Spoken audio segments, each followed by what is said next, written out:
இப்போ மிகப்பெரிய பிரச்சனையா பார்க்கப்பட்டு இருக்க விஷயம் என்னன்னு பார்த்தோம்னா, மலையாள இண்டஸ்ட்ரியில நடிகைகளுக்கு பாலியல் தொல்லை கொடுத்ததுதான். இத பத்தி இப்ப எல்லாருமே பேசிட்டு இருக்காங்க அப்படின்னு சொல்லணும். முன்னாள் நீதிபதி ஹேமாவோட கமிட்டி அளித்த விரிவான விசாரணை அறிக்கையின் காரணமா இந்த பிரச்சனை பூதாகரமா மாறி இருக்கு அப்படின்னே சொல்லலாம். ஒட்டுமொத்த மலையாள நடிகர் சங்கமும் இப்போ கலைக்கப்பட்டிருக்கு.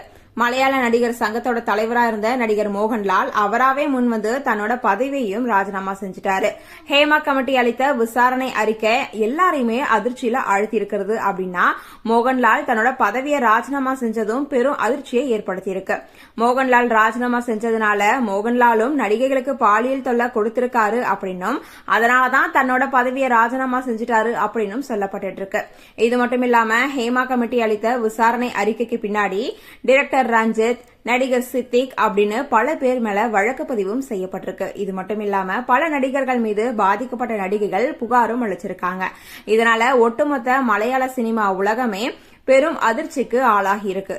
இந்த மாதிரியான ஒரு நிலைமையில தான் சினிமா விமர்சகர் ப்ளூ சட்டை மாறன் தன்னோட சோசியல் மீடியா பக்கத்துல விரைவில் தமிழ் சினிமாவிலும் நடிகைகளுக்கு பாலியல் தொல்லை கொடுத்த பிரச்சனை பூதாகரமாக மாறும் அப்படின்னு பொருள்படும்படி பதிவிட்டிருக்காரு.